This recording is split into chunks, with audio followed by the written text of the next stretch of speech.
Le Dieu chrétien et les symboles solaires, la lumière révélée par Spinoza. Qu'est-ce qui se cache derrière les symboles les plus sacrés du christianisme? Pourquoi tant de traditions chrétiennes semblent-elles étrangement familières aux anciens cultes solaires? Et si je vous disais qu'un philosophe du XVIIe siècle avait déjà percé ce mystère millénaire? Bonjour et bienvenue dans cette exploration fascinante qui va bouleverser votre compréhension de l'histoire religieuse. Si vous aimez les histoires inspirantes et les révélations historiques qui remettent en question tout ce que vous pensiez savoir, n'oubliez pas de vous abonner à la chaîne pour ne manquer aucun de ces moments extraordinaires. D'ailleurs, dites-moi dans les commentaires de quel pays vous nous regardez et à quelle heure vous suivez cette vidéo. Je suis toujours curieux de savoir où voyage notre communauté de chercheurs de vérité. Et si vous regardez sur votre téléphone, n'hésitez pas à hyper la vidéo, cela nous aide énormément à toucher plus de personnes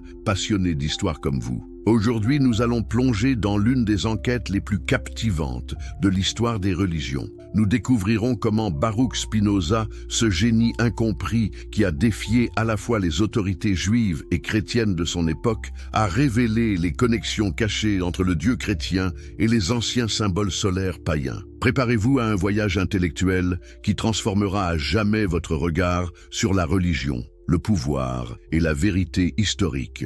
Les racines solaires du divin. Avez-vous déjà remarqué que presque toutes les civilisations humaines, peu importe leur époque ou leur localisation géographique, ont vénéré le soleil comme une divinité suprême? Cette observation troublante nous mène à une question fondamentale. Qu'est-ce qui, dans l'astre solaire, fascine tant l'humanité depuis la nuit des temps? Pour comprendre cette obsession universelle, nous devons remonter aux premières civilisations de la Mésopotamie, il y a plus de 5000 ans. Dans cette région qui correspond aujourd'hui à l'Irak, les Sumériens et les Babyloniens adoraient Shamash, le dieu soleil dont le nom signifie littéralement « celui qui brille ». Shamash n'était pas simplement une divinité parmi d'autres, il était le juge suprême, celui qui voyait tout depuis les cieux et rendait la justice avec une équité parfaite. N'est-il pas frappant de constater que cette conception divine du soleil comme juge omniscient se retrouvera plus tard dans les attributs du Dieu chrétien? Les textes cunéiformes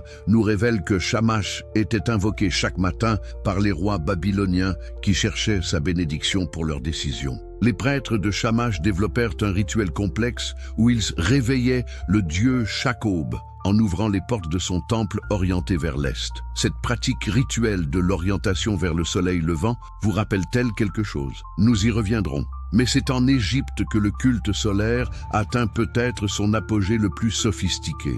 Ra, le dieu soleil égyptien, n'était pas seulement une divinité, il était le créateur de l'univers lui-même. Selon la cosmogonie héliopolitaine, Ra s'était auto-engendré depuis les eaux primordiales du chaos, apportant ordre et lumière au monde. Chaque jour, il traversait le ciel dans sa barque solaire, luttant contre les forces obscures du néant, représentées par le serpent Apophis. Cette mythologie égyptienne du combat quotidien entre lumière et ténèbres ne vous évoque-t-elle pas certains passages bibliques sur la lutte éternelle entre le bien et le mal? Les pharaons se considéraient comme les fils de Ra, tirant leur légitimité divine de cette filiation solaire. Ils portèrent le titre de fils du soleil et étaient momifiés avec des amulettes solaires pour assurer leur résurrection dans l'au-delà. L'influence égyptienne sur les cultures méditerranéennes fut considérable. Quand Alexandre le Grand conquit l'Égypte en 332 avant J-Pamsé, il ne se contenta pas d'annexer un territoire, il absorba aussi ses traditions spirituelles. Les Grecs identifièrent rapidement Ra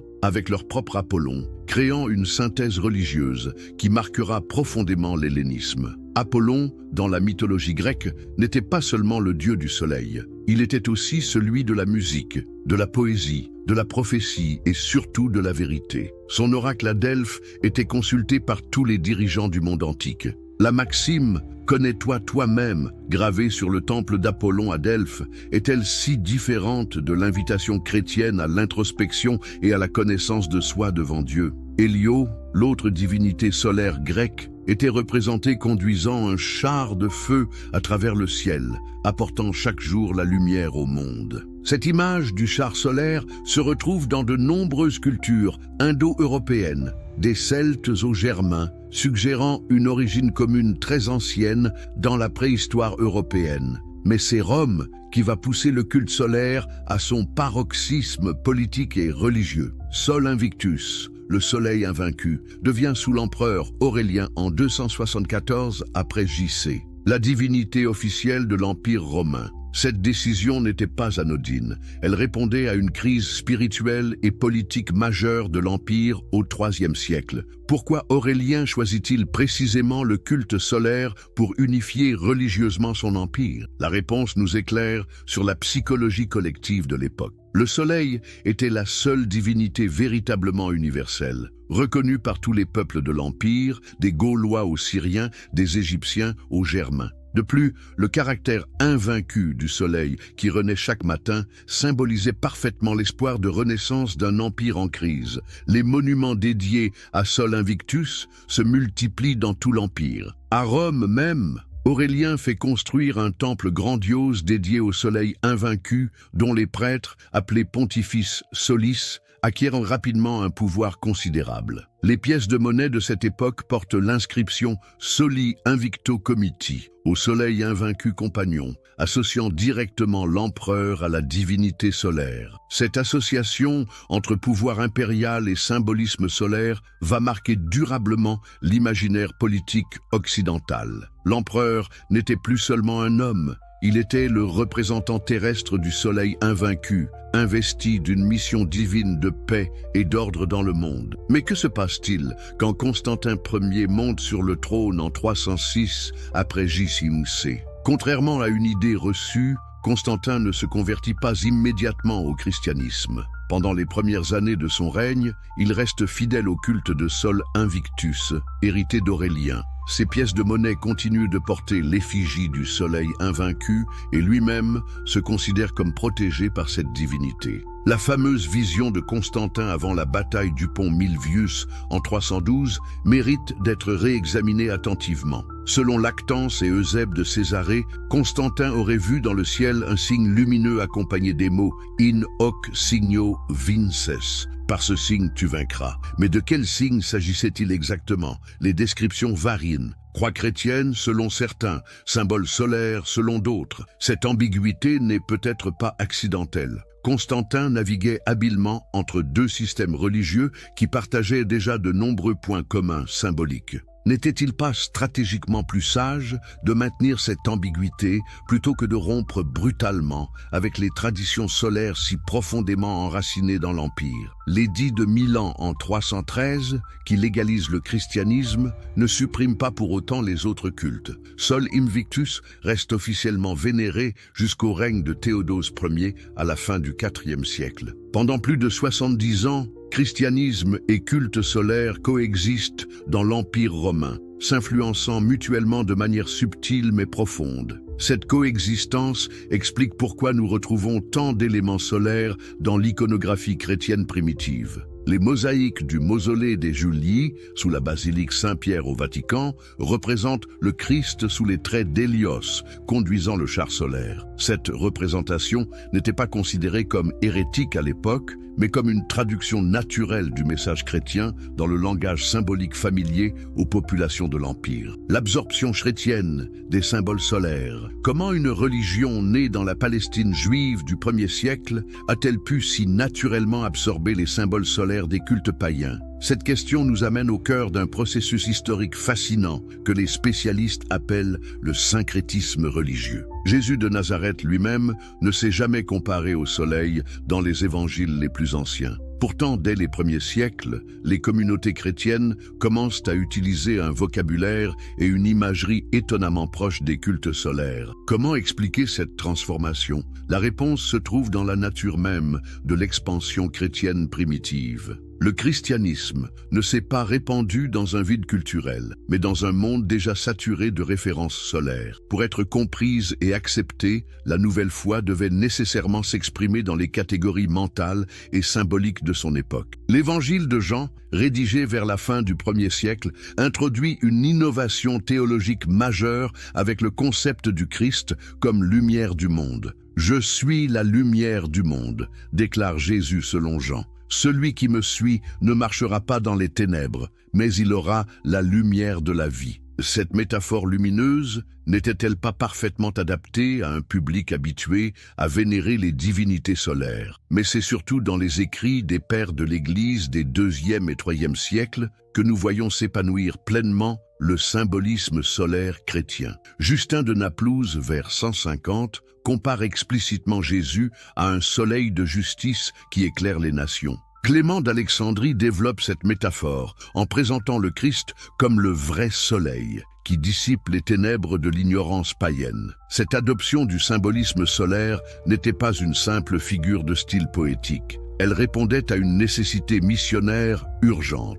Comment convaincre des populations habituées au culte solaire que le Christ était supérieur à leurs anciennes divinités? En présentant Jésus comme le vrai soleil, les apologistes chrétiens ne niaient pas la validité de l'expérience spirituelle solaire, ils la dépassaient et l'accomplissaient. Origène d'Alexandrie, au IIIe siècle, pousse cette logique encore plus loin. Dans son commentaire sur Saint Jean, il explique que les païens adoraient le soleil visible, mais que les chrétiens adorent le soleil invisible et éternel qu'est le Christ. Cette distinction subtile permettait d'intégrer l'expérience religieuse solaire tout en affirmant la supériorité du christianisme. L'influence de ces premiers théologiens sur l'iconographie chrétienne fut considérable. Les catacombes romaines des 2e et 3e siècles regorgent de représentations du Christ sous des traits solaires. Dans la catacombe des Saint-Pierre et Marcellin, une mosaïque du 4e siècle montre le Christ nimbe d'un halo rayonnant, conduisant un char céleste à la manière d'Hélios. Ces images n'étaient pas des emprunts superficiels, mais l'expression d'une véritable théologie solaire chrétienne. Mais c'est dans le choix des dates liturgiques que l'absorption des traditions solaires devient la plus évidente et la plus controversée. Le 25 décembre, date de naissance du Christ dans le calendrier chrétien, correspond exactement au Die Natalis Solis Invicti, la fête du soleil invaincu dans le calendrier romain. Cette coïncidence est-elle fortuite? Les historiens débattent encore de cette question, mais plusieurs indices suggèrent une démarche délibérée de la part des autorités chrétiennes du IVe siècle. Le pape Jules Ier, vers 350, justifie officiellement le choix du 25 décembre par des calculs théologiques complexes, mais ces justifications a posteriori ne dissimulent pas la réalité historique. Cette date était déjà sanctifiée par des siècles de célébration solaire. Hippolyte de Rome, au IIIe siècle,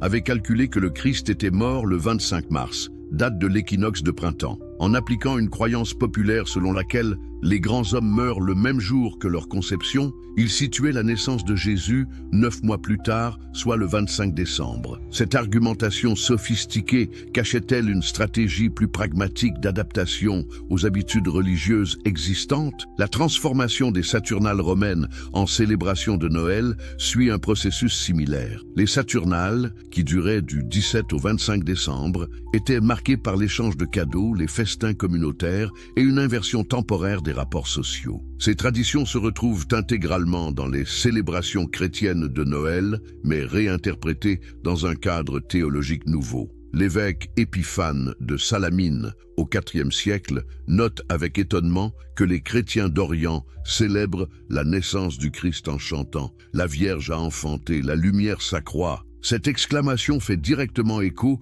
aux célébrations du solstice d'hiver, moment où les jours commencent à rallonger dans l'hémisphère nord. Mais l'absorption des symboles solaires ne se limite pas aux festivités hivernales. La célébration pascale elle-même porte les traces d'une influence solaire subtile, mais réelle.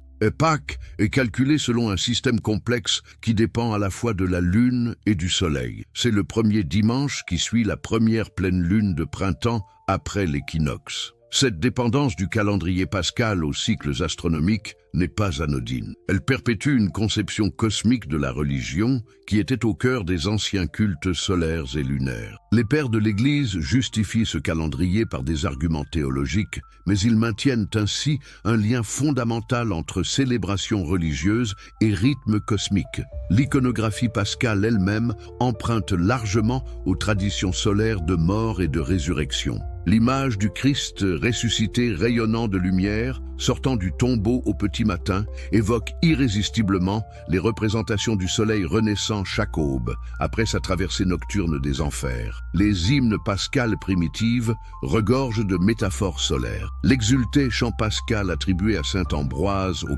IVe siècle proclame « Cette nuit, le Christ, brisant les liens de la mort, s'élève victorieux des enfers. Cette nuit, la colonne de feu a dissipé les ténèbres du péché. » Cette fusion entre symbolisme pascal et imagerie solaire n'était pas accidentelle. Elle répondait à un besoin profond des communautés chrétiennes de l'Antiquité tardive de maintenir un lien spirituel avec les rythmes cosmiques tout en affirmant la nouveauté radicale du message chrétien. L'architecture des premières basiliques chrétiennes témoigne également de cette absorption des traditions solaires. La plupart des églises sont orientées vers l'est, direction du soleil levant. Cette orientation, officialisée par le concile de Nicée en 325, n'était pas simplement pratique, elle était chargée d'une symbolique théologique profonde. Prier vers l'est, c'était prier vers la lumière naissante, vers le Christ ressuscité qui apparaît comme l'aurore nouvelle. Les constitutions apostoliques du IVe siècle précisent que vos églises regardent vers l'Orient, car c'est écrit « Rendez gloire à Dieu qui monte sur le ciel des cieux vers l'Orient ». Cette prescription liturgique perpétuait une pratique millénaire des religions solaires. Les temples égyptiens, grecs et romains étaient également orientés vers l'est pour accueillir les premiers rayons du soleil. En adoptant cette orientation, les chrétiens ne faisaient pas qu'emprunter une tradition architecturale, ils intégraient une conception spirituelle de l'espace sacré. L'art des premières basiliques révèle la même synthèse entre tradition chrétienne et solaire. Les mosaïques absidales représentent souvent le Christ dans une mandorle rayonnante, entourée des symboles des évangélistes disposés selon les points cardinaux. Cette iconographie évoque directement les représentations antiques du soleil au centre du zodiaque, maîtrisant les forces cosmiques. La basilique Sainte-Pudentienne à Rome, construite au IVe siècle,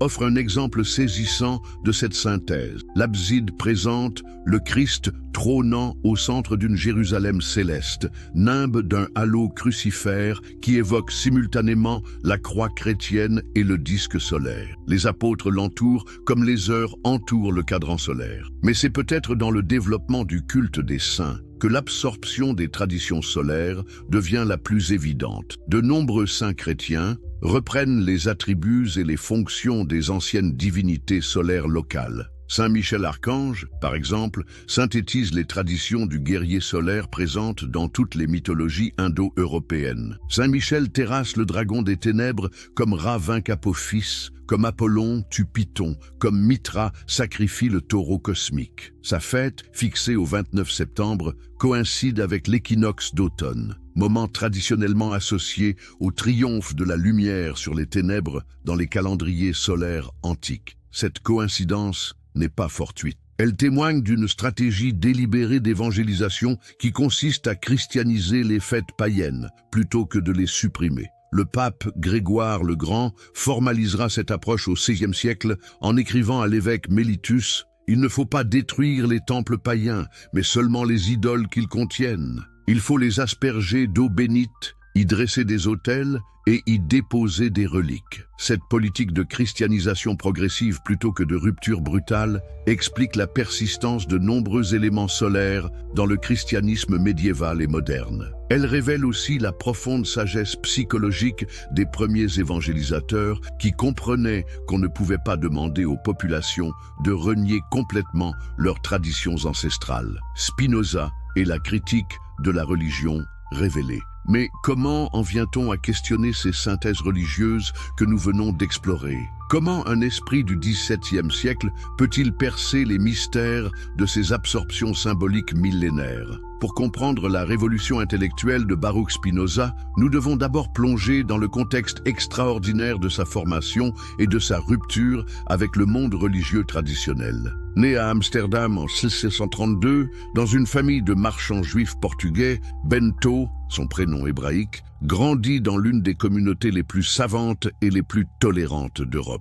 Les Juifs séfarades d'Amsterdam avaient fui les persécutions de l'Inquisition espagnole et portugaise, apportant avec eux une tradition intellectuelle raffinée, mêlant talmudisme, philosophie médiévale et humanisme de la Renaissance. Pourquoi cette communauté, si ouverte par ailleurs, va-t-elle prononcer contre le jeune Spinoza l'une des excommunications les plus sévères de son histoire? Pour le comprendre, il faut mesurer la radicalité des questions que pose déjà l'adolescent dans les écoles talmudiques d'Amsterdam. Dès ses premières études hébraïques, Spinoza manifeste une curiosité dévorante pour l'histoire des textes sacrés. Il apprend le latin pour accéder aux traductions critiques de la Bible, découvre les commentaires de Maïmonide et d'Averroès, s'initie aux mathématiques et à la physique nouvelle de Galilée et Descartes. Cette formation pluridisciplinaire va forger un esprit d'une acuité exceptionnelle. Ses premiers doutes concernent l'authenticité mosaïque du Pentateuque.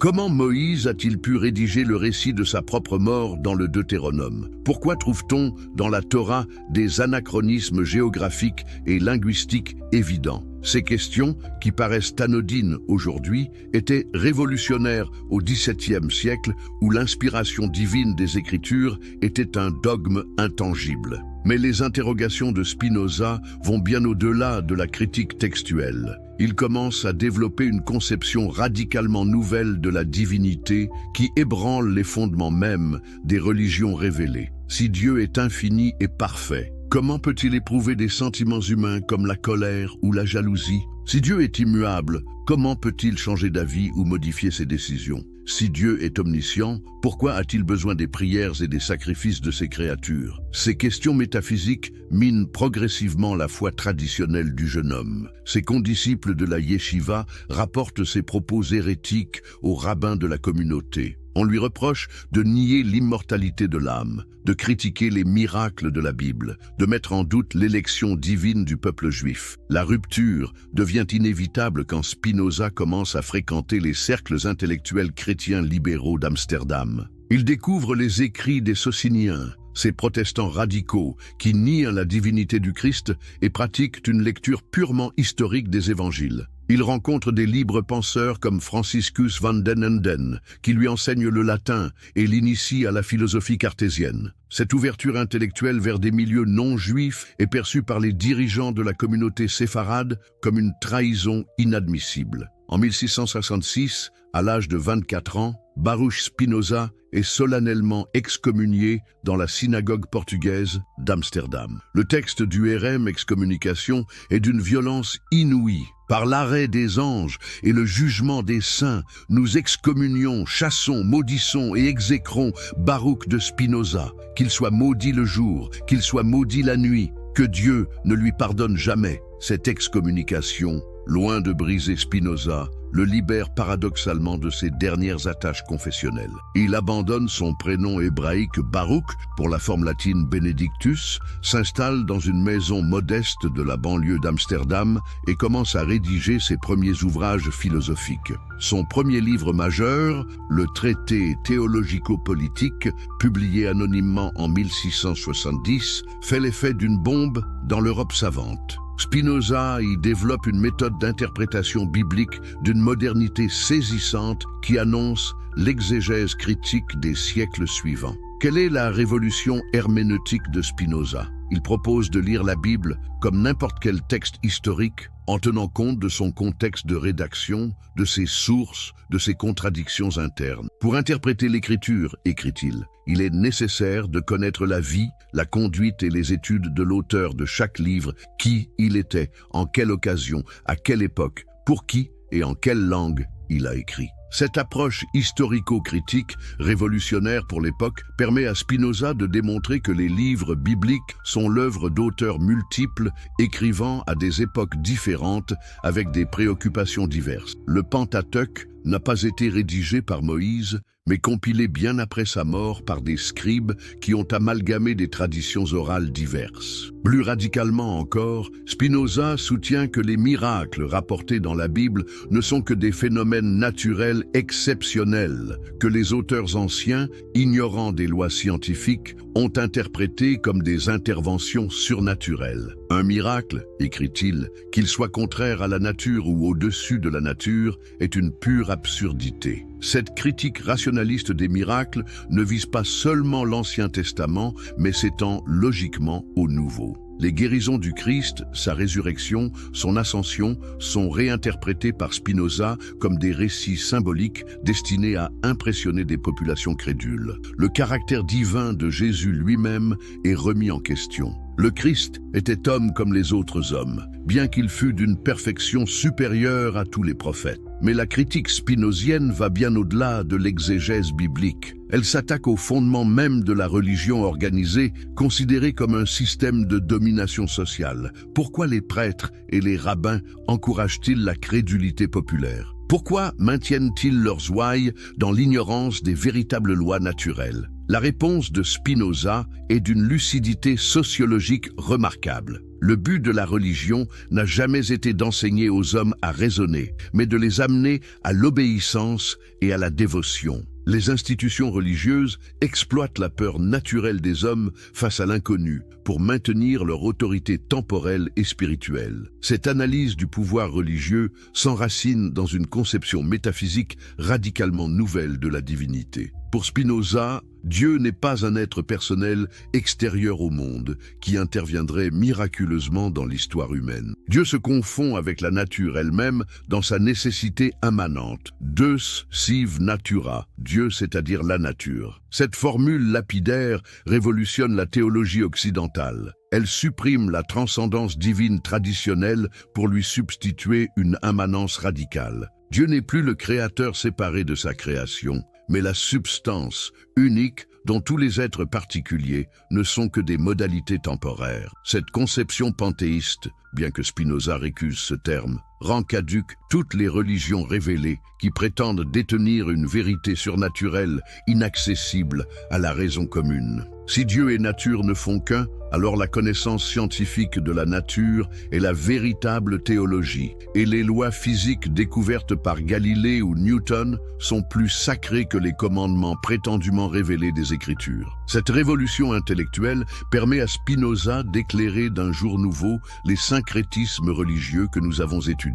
Si les religions ne sont que des constructions humaines destinées à organiser socialement la piété populaire, alors il devient logique qu'elles empruntent leurs symboles aux traditions antérieures les mieux enracinées dans l'imaginaire collectif. L'absorption des symboles solaires par le christianisme n'est plus un mystère théologique, mais un phénomène sociologique parfaitement compréhensible. Les premiers évangélisateurs chrétiens ont naturellement utilisé les références solaires familières à leurs contemporains pour faire accepter leur message nouveau. Cette stratégie d'adaptation n'était pas malhonnête, mais pragmatiquement nécessaire. Spinoza développe cette analyse dans ses lettres à ses correspondants européens. Écrivant au savant Heinrich Oldenburg, secrétaire de la Royal Society de Londres, il explique « Les apôtres adaptaient leurs enseignements à la capacité de compréhension de leurs auditeurs. Ils utilisaient les opinions communes de leur époque, même quand ces opinions étaient erronées, pourvu qu'elles ne contrarient pas la pratique de la piété. » Cette herméneutique spinozienne de l'adaptation missionnaire éclaire remarquablement les processus que nous avons étudiés. Le choix du 25 décembre pour Célèbre, le dieu chrétien et les symboles solaires, la lumière révélée par Spinoza. Qu'est-ce qui se cache derrière les symboles les plus sacrés du christianisme? Pourquoi tant de traditions chrétiennes semblent-elles étrangement familières aux anciens cultes solaires? Et si je vous disais qu'un philosophe du XVIIe siècle avait déjà percé ce mystère millénaire? Bonjour et bienvenue dans cette exploration fascinante qui va bouleverser votre compréhension de l'histoire religieuse. Si vous aimez les histoires inspirantes et les révélations historiques qui remettent en question tout ce que vous pensiez savoir, n'oubliez pas de vous abonner à la chaîne pour ne manquer aucun de ces moments extraordinaires. D'ailleurs, dites-moi dans les commentaires de quel pays vous nous regardez et à quelle heure vous suivez cette vidéo. Je suis toujours curieux de savoir où voyage notre communauté de chercheurs de vérité. Et si vous regardez sur votre téléphone, n'hésitez pas à hyper la vidéo, cela nous aide énormément à toucher plus de personnes passionnées d'histoire comme vous. Aujourd'hui, nous allons plonger dans l'une des enquêtes les plus captivantes de l'histoire des religions. Nous découvrirons comment Baruch Spinoza, ce génie incompris qui a défié à la fois les autorités juives et chrétiennes de son époque, a révélé les connexions cachées entre le Dieu chrétien et les anciens symboles solaires païens. Préparez-vous à un voyage intellectuel qui transformera à jamais votre regard sur la religion, le pouvoir et la vérité historique. Les racines solaires du divin. Avez-vous déjà remarqué que presque toutes les civilisations humaines, peu importe leur époque ou leur localisation géographique, ont vénéré le soleil comme une divinité suprême? Cette observation troublante nous mène à une question fondamentale. Qu'est-ce qui, dans l'astre solaire, fascine tant l'humanité depuis la nuit des temps? Pour comprendre cette obsession universelle,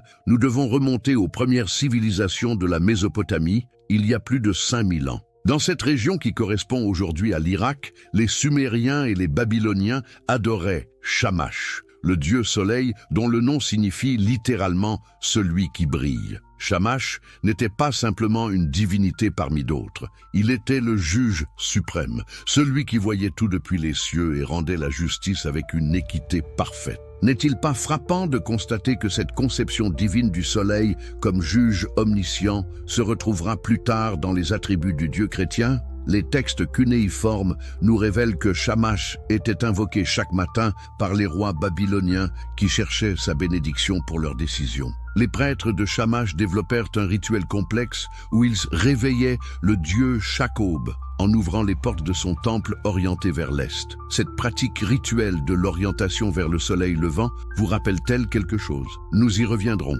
Mais c'est en Égypte que le culte solaire atteint peut-être son apogée le plus sophistiqué. Ra, le dieu soleil égyptien, n'était pas seulement une divinité, il était le créateur de l'univers lui-même. Selon la cosmogonie héliopolitaine, Ra s'était auto-engendré depuis les eaux primordiales du chaos, apportant ordre et lumière au monde. Chaque jour, il traversait le ciel dans sa barque solaire, luttant contre les forces obscures du néant représentées par le serpent Apophis. Cette mythologie égyptienne du combat quotidien entre lumière et ténèbres ne vous évoque-t-elle pas certains passages bibliques sur la lutte éternelle entre le bien et le mal? Les pharaons se considéraient comme les fils de Ra, tirant leur légitimité divine de cette filiation solaire. Ils portèrent le titre de fils du soleil et étaient momifiés avec des amulettes solaires pour assurer leur résurrection dans l'au-delà. L'influence égyptienne sur les cultures méditerranéennes fut considérable. Quand Alexandre le Grand conquit l'Égypte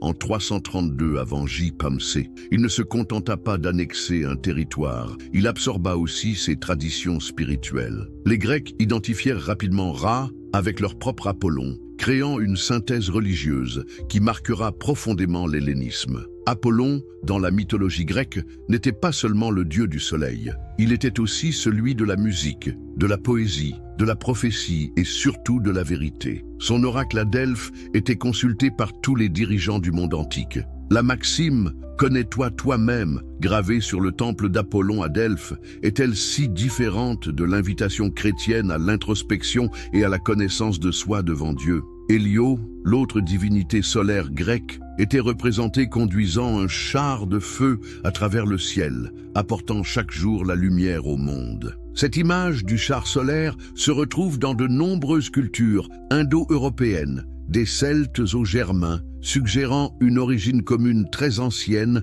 dans la préhistoire européenne. Mais c'est Rome qui va pousser le culte solaire à son paroxysme politique et religieux. Sol Invictus, le soleil invaincu, devient sous l'empereur Aurélien en 274 après J.C. la divinité officielle de l'Empire romain. Cette décision n'était pas anodine. Elle répondait à une crise spirituelle et politique majeure de l'Empire au IIIe siècle. Pourquoi Aurélien choisit-il précisément le culte solaire pour unifier religieusement son empire? La réponse nous éclaire sur la psychologie collective de l'époque. Le soleil était la seule divinité véritablement universelle, reconnue par tous les peuples de l'Empire, des Gaulois aux Syriens, des Égyptiens aux Germains. De plus, le caractère invaincu du soleil qui renaît chaque matin symbolisait parfaitement l'espoir de renaissance d'un empire en crise. Les monuments dédiés à Sol Invictus se multiplient dans tout l'empire. À Rome même,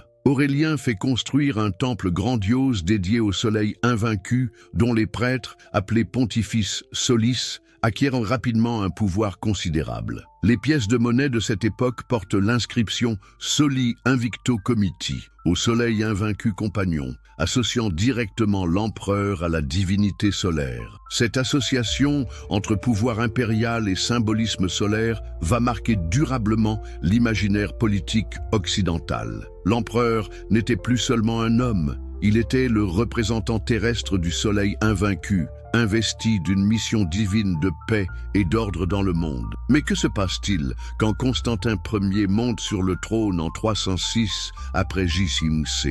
Contrairement à une idée reçue, Constantin ne se convertit pas immédiatement au christianisme. Pendant les premières années de son règne, il reste fidèle au culte de Sol Invictus, hérité d'Aurélien. Ses pièces de monnaie continuent de porter l'effigie du soleil invaincu et lui-même se considère comme protégé par cette divinité.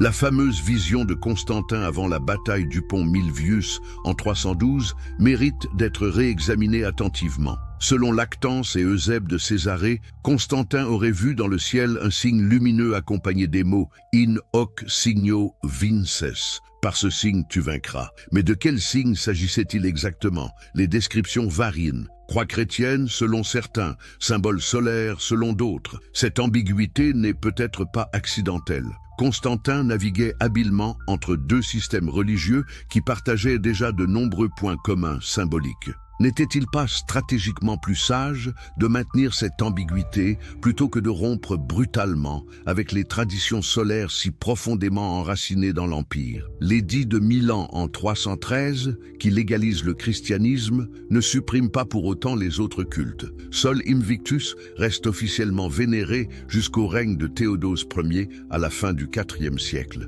Pendant plus de 70 ans, christianisme et culte solaire coexistent dans l'Empire romain, s'influençant mutuellement de manière subtile mais profonde. Cette coexistence explique pourquoi nous retrouvons tant d'éléments solaires dans l'iconographie chrétienne primitive. Les mosaïques du mausolée des Julii, sous la basilique Saint-Pierre au Vatican, représentent le Christ sous les traits d'Hélios, conduisant le char solaire. Cette représentation n'était pas considérée comme hérétique à l'époque, mais comme une traduction naturelle du message chrétien dans le langage symbolique familier aux populations de l'Empire. L'absorption chrétienne des symboles solaires. Comment une religion née dans la Palestine juive du 1er siècle a-t-elle pu si naturellement absorber les symboles solaires des cultes païens? Cette question nous amène au cœur d'un processus historique fascinant que les spécialistes appellent le syncrétisme religieux. Jésus de Nazareth lui-même ne s'est jamais comparé au soleil dans les évangiles les plus anciens.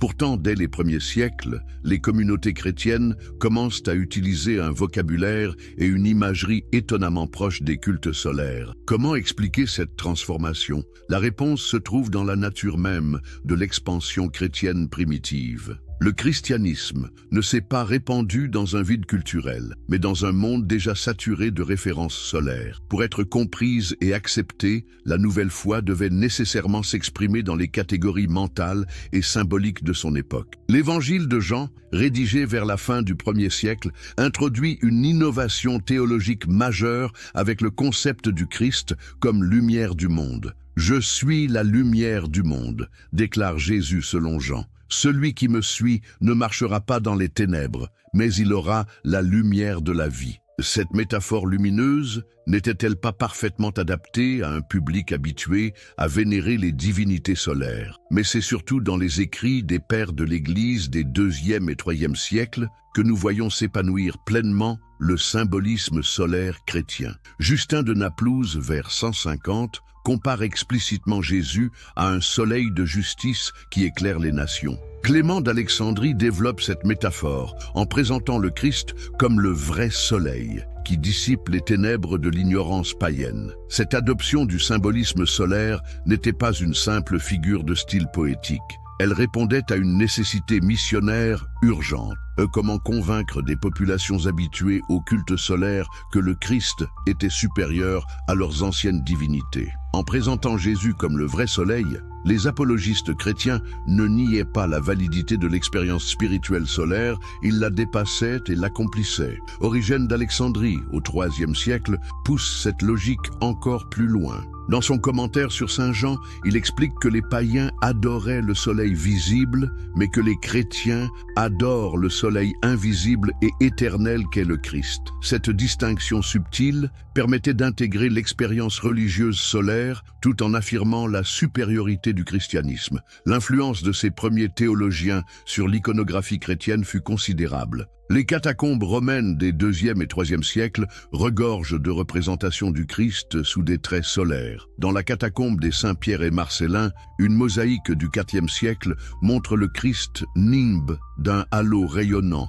conduisant un char céleste à la manière d'Hélios. Ces images n'étaient pas des emprunts superficiels, mais l'expression d'une véritable théologie solaire chrétienne. Mais c'est dans le choix des dates liturgiques que l'absorption des traditions solaires devient la plus évidente et la plus controversée. Le 25 décembre, date de naissance du Christ dans le calendrier chrétien, correspond exactement au Die Natalis Solis Invicti, la fête du soleil invaincu dans le calendrier romain. Cette coïncidence est-elle fortuite? Les historiens débattent encore de cette question, mais plusieurs indices suggèrent une démarche délibérée de la part des autorités chrétiennes du IVe siècle. Le pape Jules Ier, vers 350, justifie officiellement le choix du 25 décembre par des calculs théologiques complexes, mais ces justifications a posteriori ne dissimulent pas la réalité historique. Cette date était déjà sanctifiée par des siècles de célébration solaire. Hippolyte de Rome, au IIIe siècle, avait calculé que le Christ était mort le 25 mars, date de l'équinoxe de printemps, en appliquant une croyance populaire selon laquelle les grands hommes meurent le même jour que leur conception. Il situait la naissance de Jésus 9 mois plus tard, soit le 25 décembre. Cette argumentation sophistiquée cachait-elle une stratégie plus pragmatique d'adaptation aux habitudes religieuses existantes? La transformation des Saturnales romaines en célébration de Noël suit un processus similaire. Les Saturnales, qui duraient du 17 au 25 décembre, étaient marquées par l'échange de cadeaux, les festins communautaires et une inversion temporaire des rapports sociaux. Ces traditions se retrouvent intégralement dans les célébrations chrétiennes de Noël, mais réinterprétées dans un cadre théologique nouveau. L'évêque Épiphane de Salamine, au IVe siècle, note avec étonnement que les chrétiens d'Orient célèbrent la naissance du Christ en chantant « La Vierge a enfanté, la lumière s'accroît ». Cette exclamation fait directement écho aux célébrations du solstice d'hiver, moment où les jours commencent à rallonger dans l'hémisphère nord. Mais l'absorption des symboles solaires ne se limite pas aux festivités hivernales. La célébration pascale elle-même porte les traces d'une influence solaire subtile, mais réelle.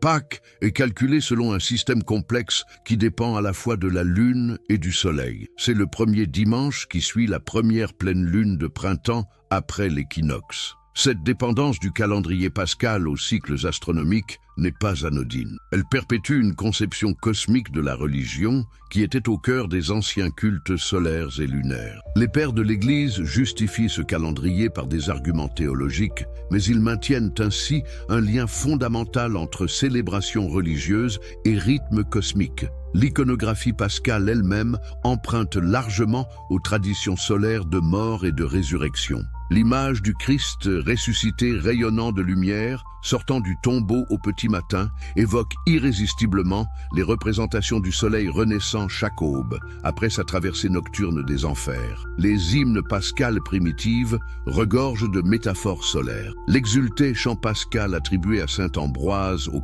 IVe siècle proclame « Cette nuit, le Christ, brisant les liens de la mort, s'élève victorieux des enfers. Cette nuit, la colonne de feu a dissipé les ténèbres du péché. » cette fusion entre symbolisme pascal et imagerie solaire n'était pas accidentelle. Elle répondait à un besoin profond des communautés chrétiennes de l'Antiquité tardive de maintenir un lien spirituel avec les rythmes cosmiques tout en affirmant la nouveauté radicale du message chrétien. L'architecture des premières basiliques chrétiennes témoigne également de cette absorption des traditions solaires. La plupart des églises sont orientées vers l'est, direction du soleil levant. Cette orientation, officialisée par le concile de Nicée en 325, n'était pas simplement pratique, elle était chargée d'une symbolique théologique profonde. Prier vers l'est, c'était prier vers la lumière naissante, vers le Christ ressuscité qui apparaît comme l'aurore nouvelle. Les constitutions apostoliques du IVe siècle précisent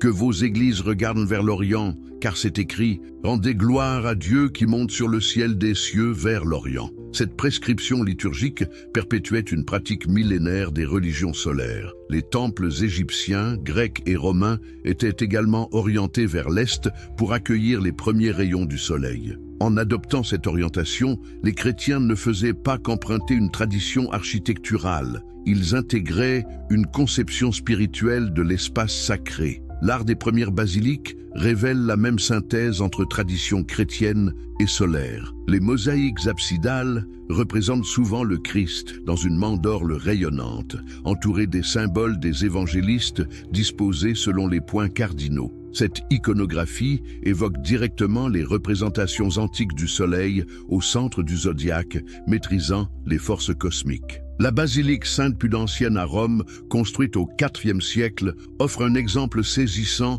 de cette synthèse. L'abside présente le Christ trônant au centre d'une Jérusalem céleste, nimbe d'un halo crucifère qui évoque simultanément la croix chrétienne et le disque solaire. Les apôtres l'entourent comme les heures entourent le cadran solaire. Mais c'est peut-être dans le développement du culte des saints que l'absorption des traditions solaires devient la plus évidente. De nombreux saints chrétiens reprennent les attributs et les fonctions des anciennes divinités solaires locales. Saint Michel Archange, par exemple, synthétise les traditions du guerrier solaire présentes dans toutes les mythologies indo-européennes. Saint Michel terrasse le dragon des ténèbres comme Ra vainc Apophis, comme Apollon tue Python, comme Mithra sacrifie le taureau cosmique. Sa fête, fixée au 29 septembre, coïncide avec l'équinoxe d'automne, moment traditionnellement associé au triomphe de la lumière sur les ténèbres dans les calendriers solaires antiques. Cette coïncidence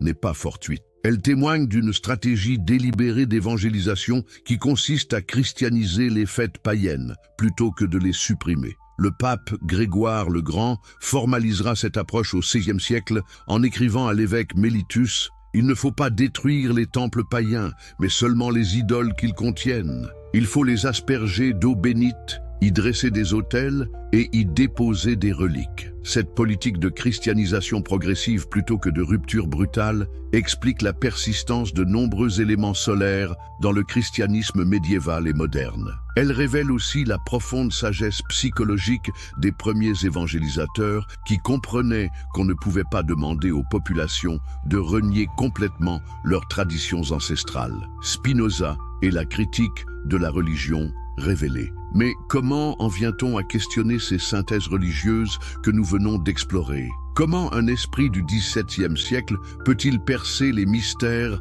de ces absorptions symboliques millénaires? Pour comprendre la révolution intellectuelle de Baruch Spinoza, nous devons d'abord plonger dans le contexte extraordinaire de sa formation et de sa rupture avec le monde religieux traditionnel. Né à Amsterdam en 1632, dans une famille de marchands juifs portugais, Bento, son prénom hébraïque, grandit dans l'une des communautés les plus savantes et les plus tolérantes d'Europe. Les Juifs séfarades d'Amsterdam avaient fui les persécutions de l'Inquisition espagnole et portugaise, apportant avec eux une tradition intellectuelle raffinée, mêlant talmudisme, philosophie médiévale et humanisme de la Renaissance. Pourquoi cette communauté, si ouverte par ailleurs, va-t-elle prononcer contre le jeune Spinoza l'une des excommunications les plus sévères de son histoire? Pour le comprendre, il faut mesurer la radicalité des questions que pose déjà l'adolescent dans les écoles talmudiques d'Amsterdam. Dès ses premières études hébraïques, Spinoza manifeste une curiosité dévorante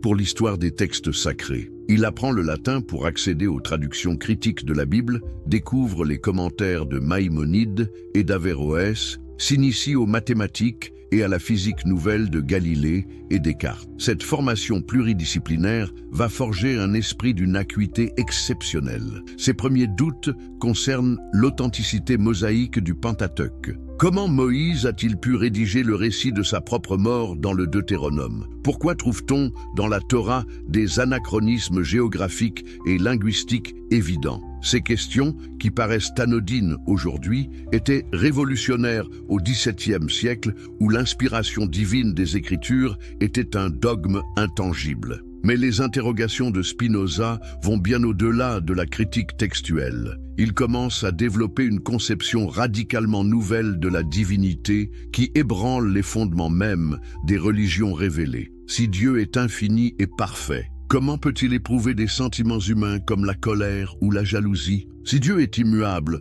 comment peut-il changer d'avis ou modifier ses décisions? Si Dieu est omniscient, pourquoi a-t-il besoin des prières et des sacrifices de ses créatures? Ces questions métaphysiques minent progressivement la foi traditionnelle du jeune homme. Ses condisciples de la yeshiva rapportent ses propos hérétiques aux rabbins de la communauté. On lui reproche de nier l'immortalité de l'âme, de critiquer les miracles de la Bible, de mettre en doute l'élection divine du peuple juif. La rupture devient inévitable quand Spinoza commence à fréquenter les cercles intellectuels chrétiens libéraux d'Amsterdam. Il découvre les écrits des Sociniens, ces protestants radicaux qui nient la divinité du Christ et pratiquent une lecture purement historique des évangiles. Il rencontre des libres penseurs comme Franciscus van den Enden, qui lui enseignent le latin et l'initie à la philosophie cartésienne. Cette ouverture intellectuelle vers des milieux non juifs est perçue par les dirigeants de la communauté séfarade comme une trahison inadmissible.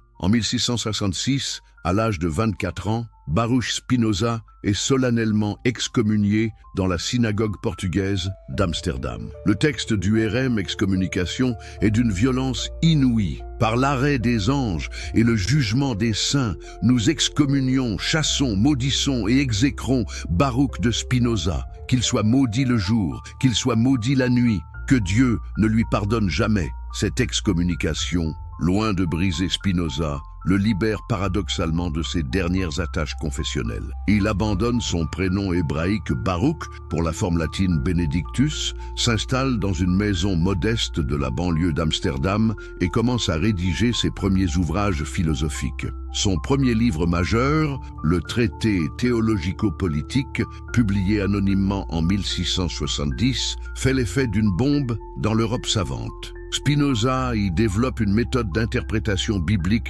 d'une modernité saisissante qui annonce l'exégèse critique des siècles suivants. Quelle est la révolution herméneutique de Spinoza? Il propose de lire la Bible comme n'importe quel texte historique, en tenant compte de son contexte de rédaction, de ses sources, de ses contradictions internes. Pour interpréter l'Écriture, écrit-il, il est nécessaire de connaître la vie, la conduite et les études de l'auteur de chaque livre, qui il était, en quelle occasion, à quelle époque, pour qui et en quelle langue il a écrit. Cette approche historico-critique, révolutionnaire pour l'époque, permet à Spinoza de démontrer que les livres bibliques sont l'œuvre d'auteurs multiples, écrivant à des époques différentes avec des préoccupations diverses. Le Pentateuque n'a pas été rédigé par Moïse, mais compilé bien après sa mort par des scribes qui ont amalgamé des traditions orales diverses. Plus radicalement encore, Spinoza soutient que les miracles rapportés dans la Bible ne sont que des phénomènes naturels exceptionnels,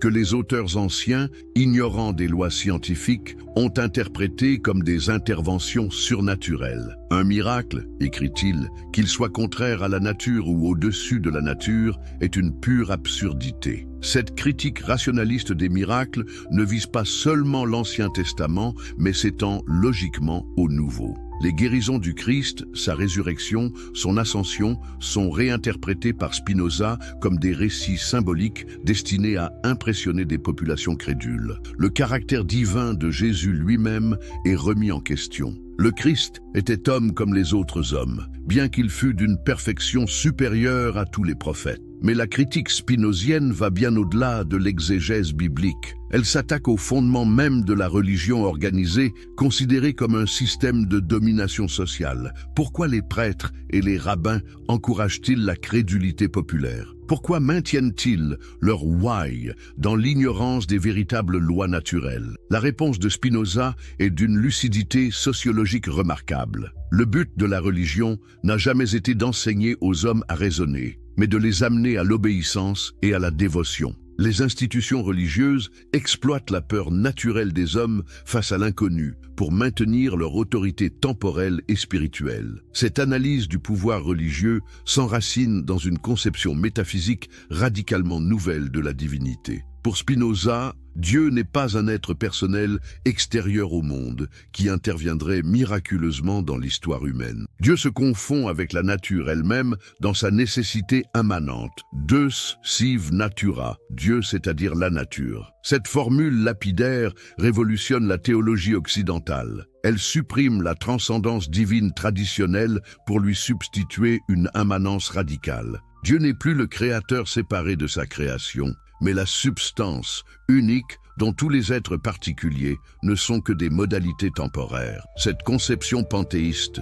bien que Spinoza récuse ce terme, rend caduques toutes les religions révélées qui prétendent détenir une vérité surnaturelle inaccessible à la raison commune. Si Dieu et nature ne font qu'un, alors la connaissance scientifique de la nature est la véritable théologie, et les lois physiques découvertes par Galilée ou Newton sont plus sacrées que les commandements prétendument révélés des Écritures. Cette révolution intellectuelle permet à Spinoza d'éclairer d'un jour nouveau les syncrétismes religieux que nous avons étudiés. Si les religions ne sont que des constructions humaines destinées à organiser socialement la piété populaire, alors il devient logique qu'elles empruntent leurs symboles aux traditions antérieures les mieux enracinées dans l'imaginaire collectif. L'absorption des symboles solaires par le christianisme n'est plus un mystère théologique, mais un phénomène sociologique parfaitement compréhensible. Les premiers évangélisateurs chrétiens ont naturellement utilisé les références solaires familières à leurs contemporains pour faire accepter leur message nouveau. Cette stratégie d'adaptation n'était pas malhonnête, mais pragmatiquement nécessaire. Spinoza développe cette analyse dans ses lettres à ses correspondants européens. Écrivant au savant Heinrich Oldenburg, secrétaire de la Royal Society de Londres, il explique « Les apôtres adaptaient leurs enseignements à la capacité de compréhension de leurs auditeurs. Ils utilisaient les opinions communes de leur époque, même quand ces opinions étaient erronées, pourvu qu'elles ne contrarient pas la pratique de la piété. » Cette herméneutique spinozienne de l'adaptation missionnaire éclaire remarquablement les processus que nous avons étudiés. Le choix du 25 décembre pour célébrer la naissance du Christ ne relevait pas d'une révélation divine, mais d'une stratégie pastorale intelligente pour faciliter la conversion des populations habituées aux fêtes du soleil invaincu. De même, l'adoption de l'orientation vers l'Est dans les basiliques chrétiennes s'explique parfaitement par cette logique d'adaptation. Pourquoi contrarier des habitudes cultuelles millénaires quand on peut les réinterpréter dans un sens chrétien? Les premiers pères de l'Église n'étaient pas des manipulateurs cyniques, mais des hommes pragmatiques qui comprenaient instinctivement les lois psychologiques de la persuasion religieuse. Cette analyse spinozienne nous permet de comprendre pourquoi les symboles solaires ont si naturellement trouvé leur place dans l'iconographie chrétienne. Quand saint Justin compare le Christ au soleil de justice, il ne fait pas qu'utiliser une métaphore poétique, il traduit le message évangélique dans les catégories mentales de son époque imprégnées de spiritualité solaire. Mais Spinoza va plus loin dans son analyse. Il montre que cette adaptation symbolique n'est pas propre au christianisme, mais constitue une loi générale de l'évolution religieuse. Toutes les religions, selon lui, empruntent aux traditions antérieures les éléments symboliques les plus efficaces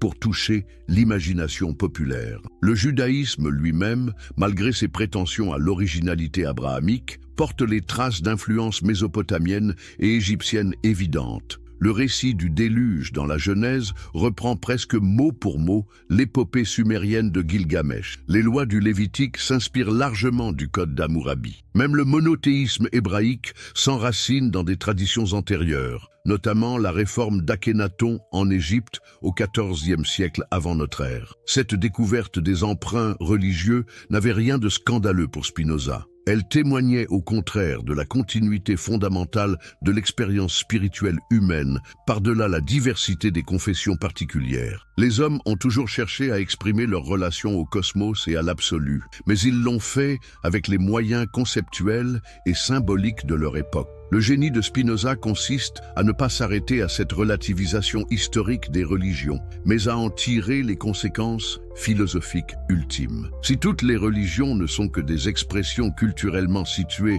d'une même aspiration spirituelle fondamentale, alors la véritable religion ne se trouve dans aucune confession particulière, mais dans l'effort rationnel pour comprendre notre place dans l'ordre cosmique. Cette religion naturelle spinozienne ne suppose aucune révélation surnaturelle, aucun miracle, aucune autorité ecclésiastique. Elle se fonde uniquement sur l'exercice de la raison humaine, s'appliquant à déchiffrer les lois nécessaires de la nature, identifiées à Dieu. La vraie piété consiste à connaître scientifiquement le monde plutôt qu'à réciter des prières traditionnelles. Cette conception révolutionnaire de la religiosité permet à Spinoza d'adopter une attitude d'une sérénité remarquable face aux polémiques confessionnelles de son époque. Catholiques et protestants s'entretuent au nom de différences doctrinales qu'ils considèrent comme parfaitement secondaires. Juifs et chrétiens se querellent sur des interprétations bibliques qu'ils jugent également arbitraires. Toutes ces disputes théologiques lui paraissent relever de ce qu'il appelle l'imagination par opposition à la raison. L'imagination religieuse produit des récits mythologiques adaptés à la mentalité commune, mais elle ne peut prétendre à la vérité objective que seule la démonstration rationnelle peut atteindre. Cette distinction entre imagination et raison permet à Spinoza de résoudre élégamment la question des symboles religieux empruntés. Peu importe que le christianisme ait adopté des symboles solaires païens, puisque tous ces symboles relèvent de l'imagination plutôt que de la vérité rationnelle. Ce qui compte, c'est leur efficacité psychologique pour orienter les comportements humains vers la justice et la charité. Spinoza développe cette pragmatique religieuse dans une célèbre lettre à Albert Berg, un ancien disciple converti au catholicisme qui lui reprochait ses positions hérétiques. « Je ne prétends point avoir trouvé la meilleure philosophie, répond Spinoza, mais je sais que je comprends la vraie. Si vous me demandez comment je le sais, je répondrai. De la même manière que vous savez que les 3 angles d'un triangle sont égaux à 2 droits. » Cette réponse révèle toute l'originalité de la position spinozienne. Il ne s'agit pas de substituer une religion à une autre, mais de dépasser la religiosité traditionnelle vers une connaissance rationnelle qui n'a plus besoin de symboles empruntés ni de révélations surnaturelles. Pourtant, Spinoza ne méprise pas les religions historiques. Il reconnaît leur utilité sociale et psychologique pour les masses qui ne peuvent accéder directement à la connaissance philosophique. Dans le traité théologico-politique, il écrit « La foi n'exige pas tant la vérité que la piété, et elle n'est pieuse et salutaire qu'autant qu'elle pousse à l'obéissance. » Cette tolérance spinozienne ne relève pas de l'indifférence, mais d'une compréhension profonde des mécanismes psychologiques de la croyance. La plupart des hommes ont besoin de récits imagés, de symboles parlants, de rituels communautaires pour structurer leur existence morale. Les religions historiques, malgré leurs emprunts et leur syncrétisme, remplissent cette fonction anthropologique fondamentale. Mais cette fonction ne doit pas faire illusion sur la nature véritable des religions. Elles demeurent des constructions humaines, donc imparfaites et transitoires. Leur prétention à détenir une vérité absolue et définitive relève de l'imposture ou de l'aveuglement. La véritable sagesse consiste à les utiliser comme des moyens pédagogiques tout en gardant à l'esprit leur relativité historique. Cette philosophie spinozienne de la religion éclaire d'un jour nouveau la question des symboles solaires chrétiens. Ces emprunts ne constituent ni un scandale ni une découverte compromettante pour la foi chrétienne. Ils témoignent simplement de l'enracinement humain, trop humain de toutes les traditions spirituelles. En révélant les mécanismes de l'adaptation religieuse, Spinoza ne détruit pas la religiosité, mais la libère de ses prétentions dogmatiques. Il ouvre la voie à une spiritualité éclairée qui peut assumer sereinement l'héritage symbolique de l'humanité tout en s'orientant vers une compréhension rationnelle de notre condition cosmique. Cette libération intellectuelle n'était pas sans risque dans l'Europe du XVIIe siècle. Les autorités civiles et religieuses s'acharnent contre les écrits spinoziens qu'elles font brûler publiquement. Le grand pensionnaire de Hollande, Jean de Witt, protecteur officieux de Spinoza, est lynché par la foule en 1672. Le philosophe doit renoncer à publier son éthique de son vivant par prudence. Mais ces persécutions ne parviennent pas à étouffer l'influence grandissante des idées spinoziennes. Elles circulent clandestinement dans toute l'Europe savante, nourrissant les réflexions des futurs philosophes des Lumières. Leibniz, malgré ses critiques officielles, s'inspire largement de la métaphysique spinozienne. Bayle consacre de longs développements aux thèses du Juif d'Amsterdam dans son dictionnaire historique et critique. Cette influence souterraine va exploser au siècle suivant avec les philosophes français qui font de Spinoza l'un de leurs maîtres à penser. Voltaire, Diderot, d'Holbach voient en lui le précurseur de leur combat contre l'obscurantisme religieux. Ils reprennent et popularisent sa critique des religions révélées, son analyse des syncrétismes symboliques, sa conception naturaliste de la divinité. Mais c'est peut-être chez les penseurs allemands que l'héritage spinozien trouve son épanouissement le plus profond. Lessing, Herder, Goethe, Hegel découvrent dans le panthéisme spinozien une alternative séduisante au théisme traditionnel et à l'athéisme matérialiste. Ils développent une mystique de la nature-dieu qui marquera durablement l'idéalisme romantique. Cette postérité européenne de Spinoza témoigne de la justesse de ses intuitions sur l'évolution religieuse de l'humanité. En révélant les mécanismes cachés des emprunts symboliques entre religions, il avait anticipé les découvertes de l'histoire comparée des religions au XIXe et XXe siècle. Aujourd'hui, les travaux de Mircea Eliade sur les archétypes religieux, ceux de Claude Lévi-Strauss sur les structures mythologiques, ceux de René Girard sur la violence sacrée, confirment et précisent les intuitions spinoziennes sur l'universalité des processus religieux par-delà la diversité des confessions particulières. La question des symboles solaires dans le christianisme qui nous occupe aujourd'hui illustre parfaitement cette continuité fondamentale de l'expérience spirituelle humaine que Spinoza avait été le premier à théoriser philosophiquement. En montrant comment le christianisme avait naturellement intégré l'héritage symbolique des cultes solaires antiques, il ouvrait la voie à une compréhension apaisée des syncrétismes religieux. Cette compréhension spinozienne nous invite à dépasser les polémiques stériles entre défenseurs et détracteurs des religions historiques. Ni diabolisation ni sacralisation,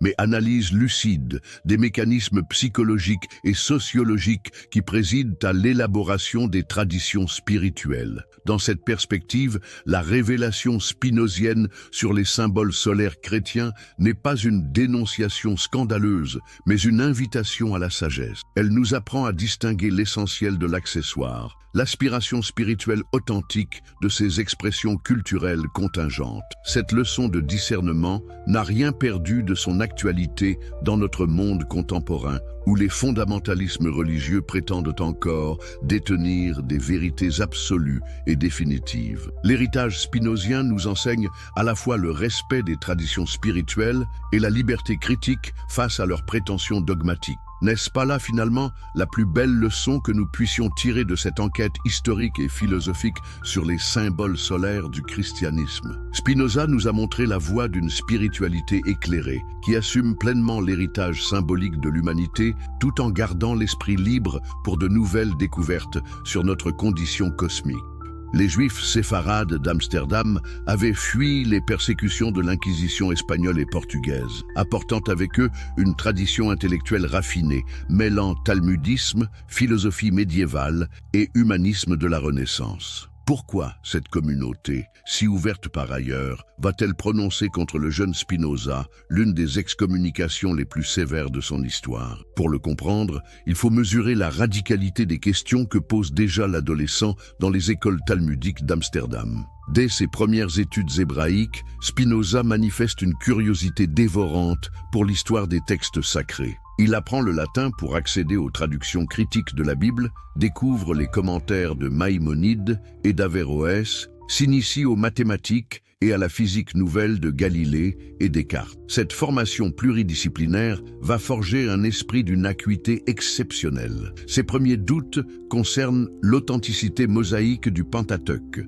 Comment Moïse a-t-il pu rédiger le récit de sa propre mort dans le Deutéronome? Pourquoi trouve-t-on dans la Torah des anachronismes géographiques et linguistiques évidents? Ces questions, qui paraissent anodines aujourd'hui, étaient révolutionnaires au XVIIe siècle où l'inspiration divine des Écritures était un dogme intangible. Mais les interrogations de Spinoza vont bien au-delà de la critique textuelle. Il commence à développer une conception radicalement nouvelle de la divinité qui ébranle les fondements mêmes des religions révélées. Si Dieu est infini et parfait, comment peut-il éprouver des sentiments humains comme la colère ou la jalousie? Si Dieu est immuable, comment peut-il changer d'avis ou modifier ses décisions? Si Dieu est omniscient, pourquoi a-t-il besoin des prières et des sacrifices de ses créatures? Ces questions métaphysiques minent progressivement la foi traditionnelle du jeune homme. Ses condisciples de la yeshiva rapportent ses propos hérétiques aux rabbins de la communauté. On lui reproche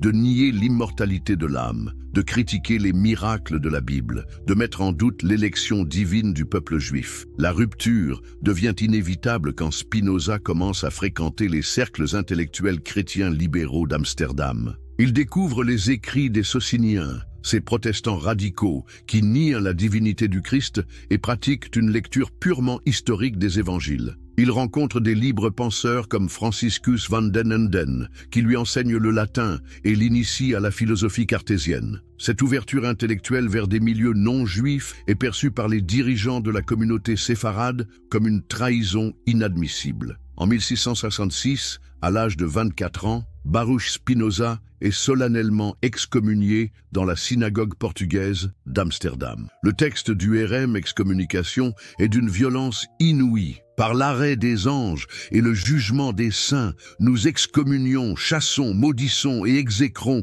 Baruch de Spinoza, qu'il soit maudit le jour, qu'il soit maudit la nuit, que Dieu ne lui pardonne jamais. Cette excommunication, loin de briser Spinoza, le libère paradoxalement de ses dernières attaches confessionnelles. Il abandonne son prénom hébraïque Baruch pour la forme latine Benedictus, s'installe dans une maison modeste de la banlieue d'Amsterdam et commence à rédiger ses premiers ouvrages philosophiques. Son premier livre majeur, le traité théologico-politique, publié anonymement en 1670, fait l'effet d'une bombe dans l'Europe savante. Spinoza y développe une méthode d'interprétation biblique d'une modernité saisissante qui annonce l'exégèse critique des siècles suivants. Quelle est la révolution herméneutique de Spinoza? Il propose de lire la Bible comme n'importe quel texte historique, en tenant compte de son contexte de rédaction, de ses sources, de ses contradictions internes. Pour interpréter l'Écriture, écrit-il,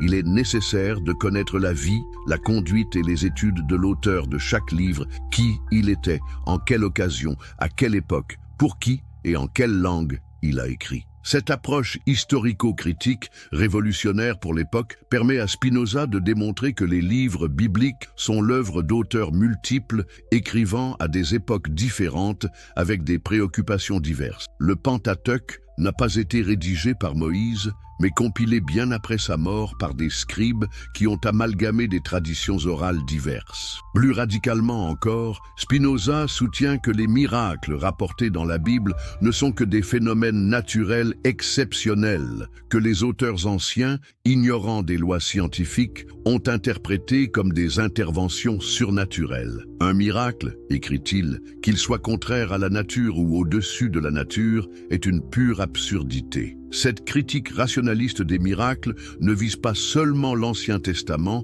mais s'étend logiquement au Nouveau. Les guérisons du Christ, sa résurrection, son ascension, sont réinterprétées par Spinoza comme des récits symboliques destinés à impressionner des populations crédules. Le caractère divin de Jésus lui-même est remis en question. Le Christ était homme comme les autres hommes, bien qu'il fût d'une perfection supérieure à tous les prophètes. Mais la critique spinozienne va bien au-delà de l'exégèse biblique. Elle s'attaque au fondement même de la religion organisée, considérée comme un système de domination sociale. Pourquoi les prêtres et les rabbins encouragent-ils la crédulité populaire? Pourquoi maintiennent-ils leur why dans l'ignorance des véritables lois naturelles? La réponse de Spinoza est d'une lucidité sociologique remarquable. Le but de la religion n'a jamais été d'enseigner aux hommes à raisonner, mais de les amener à l'obéissance et à la dévotion. Les institutions religieuses exploitent la peur naturelle des hommes face à l'inconnu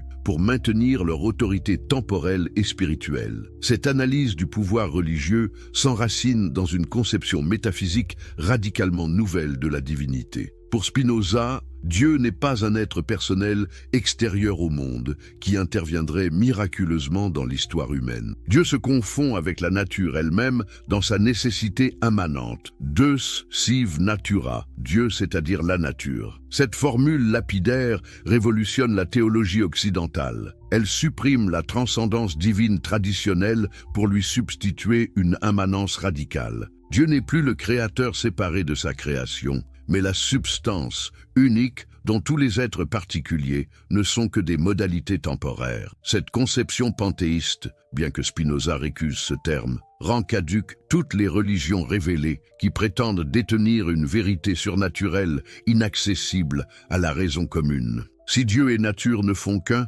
alors la connaissance scientifique de la nature est la véritable théologie, et les lois physiques découvertes par Galilée ou Newton sont plus sacrées que les commandements prétendument révélés des Écritures. Cette révolution intellectuelle permet à Spinoza d'éclairer d'un jour nouveau les syncrétismes religieux que nous avons étudiés. Si les religions ne sont que des constructions humaines destinées à organiser socialement la piété populaire, alors il devient logique qu'elles empruntent leurs symboles aux traditions antérieures les mieux enracinées dans l'imaginaire collectif. L'absorption des symboles solaires par le christianisme n'est plus un mystère théologique, mais un phénomène sociologique parfaitement compréhensible. Les premiers évangélisateurs chrétiens ont naturellement utilisé les références solaires familières à leurs contemporains pour faire accepter leur message nouveau. Cette stratégie d'adaptation n'était pas malhonnête, mais pragmatiquement nécessaire. Spinoza développe cette analyse dans ses lettres à ses correspondants européens. Écrivant au savant Heinrich Oldenburg, secrétaire de la Royal Society de Londres, il explique: les apôtres adaptaient leurs enseignements à la capacité de compréhension de leurs auditeurs. Ils utilisaient les opinions communes de leur époque, même quand ces opinions étaient erronées, pourvu qu'elles ne contrarient pas la pratique de la piété. Cette herméneutique spinozienne de l'adaptation missionnaire éclaire remarquablement les processus que nous avons étudiés. Le choix du 25 décembre pour célébrer la naissance du Christ ne relevait pas d'une révélation divine, mais d'une stratégie pastorale intelligente pour faciliter la conversion des populations habituées aux fêtes du soleil invaincu. De même, l'adoption de l'orientation vers l'Est dans les basiliques chrétiennes s'explique parfaitement par cette logique d'adaptation. Pourquoi contrarier des habitudes cultuelles millénaires quand on peut les réinterpréter dans un sens chrétien? Les premiers pères de l'Église n'étaient pas des manipulateurs cyniques, mais des hommes pragmatiques qui comprenaient instinctivement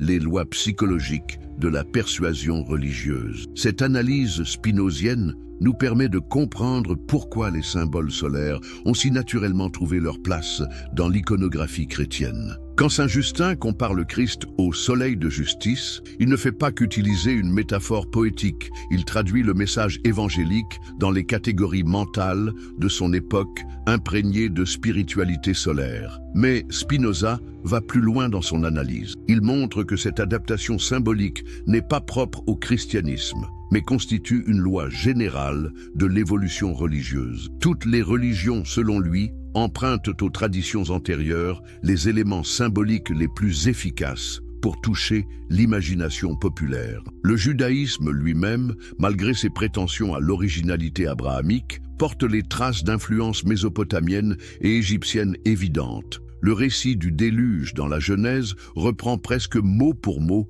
l'épopée sumérienne de Gilgamesh. Les lois du Lévitique s'inspirent largement du code d'Hammurabi. Même le monothéisme hébraïque s'enracine dans des traditions antérieures, notamment la réforme d'Akhénaton en Égypte au XIVe siècle avant notre ère. Cette découverte des emprunts religieux n'avait rien de scandaleux pour Spinoza. Elle témoignait au contraire de la continuité fondamentale de l'expérience spirituelle humaine par-delà la diversité des confessions particulières. Les hommes ont toujours cherché à exprimer leur relation au cosmos et à l'absolu, mais ils l'ont fait avec les moyens conceptuels et symboliques de leur époque. Le génie de Spinoza consiste à ne pas s'arrêter à cette relativisation historique des religions, mais à en tirer les conséquences philosophiques ultimes. Si toutes les religions ne sont que des expressions culturellement situées d'une même aspiration spirituelle fondamentale, alors la véritable religion ne se trouve dans aucune confession particulière, mais dans l'effort rationnel pour comprendre notre place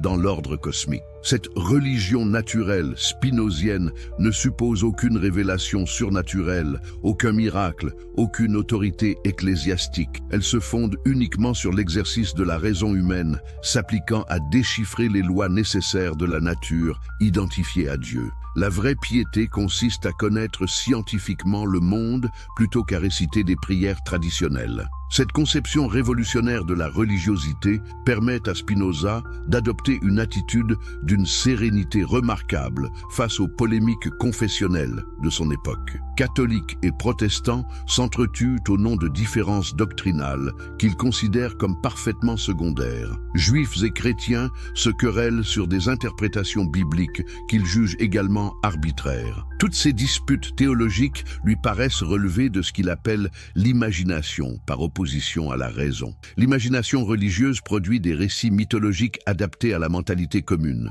mais elle ne peut prétendre à la vérité objective que seule la démonstration rationnelle peut atteindre. Cette distinction entre imagination et raison permet à Spinoza de résoudre élégamment la question des symboles religieux empruntés. Peu importe que le christianisme ait adopté des symboles solaires païens, puisque tous ces symboles relèvent de l'imagination plutôt que de la vérité rationnelle. Ce qui compte, c'est leur efficacité psychologique pour orienter les comportements humains vers la justice et la charité. Spinoza développe cette pragmatique religieuse dans une célèbre lettre à Albert Berg, un ancien disciple converti au catholicisme qui lui reprochait ses positions hérétiques. « Je ne prétends point avoir trouvé la meilleure philosophie, répond Spinoza, mais je sais que je comprends la vraie. Si vous me demandez comment je le sais, je répondrai. De la même manière que vous savez que les 3 angles d'un triangle sont égaux à 2 droits. » Cette réponse révèle toute l'originalité de la position spinozienne. Il ne s'agit pas de substituer une religion à une autre, mais de dépasser la religiosité traditionnelle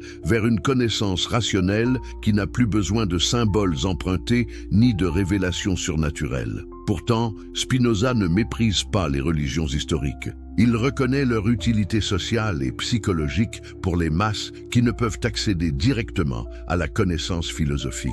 Dans le traité théologico-politique, il écrit « La foi n'exige pas tant la vérité que la piété, et elle n'est pieuse et salutaire qu'autant qu'elle pousse à l'obéissance. » Cette tolérance spinozienne ne relève pas de l'indifférence, mais d'une compréhension profonde des mécanismes psychologiques de la croyance. La plupart des hommes ont besoin de récits imagés, de symboles parlants, de rituels communautaires pour structurer leur existence morale. Les religions historiques, malgré leurs emprunts et leur syncrétisme, remplissent cette fonction anthropologique fondamentale. Mais cette fonction ne doit pas faire illusion sur la nature véritable des religions. Elles demeurent des constructions humaines, donc imparfaites et transitoires. Leur prétention à détenir une vérité absolue et définitive relève de l'imposture ou de l'aveuglement. La véritable sagesse consiste à les utiliser comme des moyens pédagogiques tout en gardant à l'esprit leur relativité historique. Cette philosophie spinozienne de la religion éclaire d'un jour nouveau la question des symboles solaires chrétiens. Ces emprunts ne constituent ni un scandale ni une découverte compromettante pour la foi chrétienne. Ils témoignent simplement de l'enracinement humain, trop humain de toutes les traditions spirituelles. En révélant les mécanismes de l'adaptation religieuse, Spinoza ne détruit pas la religiosité, mais la libère de ses prétentions dogmatiques. Il ouvre la voie à une spiritualité éclairée qui peut assumer sereinement l'héritage symbolique de l'humanité tout en s'orientant vers une compréhension rationnelle de notre condition cosmique. Cette libération intellectuelle n'était pas sans risque dans l'Europe du XVIIe siècle. Les autorités civiles et religieuses s'acharnent contre les écrits spinoziens qu'elles font brûler publiquement. Le grand pensionnaire de Hollande, Jean de Witt, protecteur officieux de Spinoza, est lynché par la foule en 1672. Le philosophe doit renoncer à publier son éthique de son vivant par prudence. Mais ces persécutions ne parviennent pas à étouffer l'influence grandissante des idées spinoziennes. Elles circulent clandestinement dans toute l'Europe savante, nourrissant les réflexions des futurs philosophes des Lumières. Leibniz, malgré ses critiques officielles, s'inspire largement de la métaphysique spinozienne. Bayle consacre de longs développements aux thèses du Juif d'Amsterdam dans son dictionnaire historique et critique. Cette influence souterraine va exploser au siècle suivant avec les philosophes français qui font de Spinoza l'un de leurs maîtres à penser. Voltaire, Diderot, d'Holbach voient en lui le précurseur de leur combat contre l'obscurantisme religieux. Ils reprennent et popularisent sa critique des religions révélées, son analyse des syncrétismes symboliques, sa conception naturaliste de la divinité. Mais c'est peut-être chez les penseurs allemands que l'héritage spinozien trouve son épanouissement le plus profond. Lessing, Herder, Goethe, Hegel découvrent dans le panthéisme spinozien une alternative séduisante au théisme traditionnel et à l'athéisme matérialiste. Ils développent une mystique de la nature-dieu qui marquera durablement l'idéalisme romantique. Cette postérité européenne de Spinoza témoigne de la justesse de ses intuitions sur l'évolution religieuse de l'humanité. En révélant les mécanismes cachés des emprunts symboliques entre religions, il avait anticipé les découvertes de l'histoire comparée des religions au XIXe et XXe siècle. Aujourd'hui, les travaux de Mircea Eliade sur les archétypes religieux, ceux de Claude Lévi-Strauss sur les structures mythologiques, ceux de René Girard sur la violence sacrée, confirment et précisent les intuitions spinoziennes sur l'universalité des processus religieux par-delà la diversité des confessions particulières. La question des symboles solaires dans le christianisme qui nous occupe aujourd'hui illustre parfaitement cette continuité fondamentale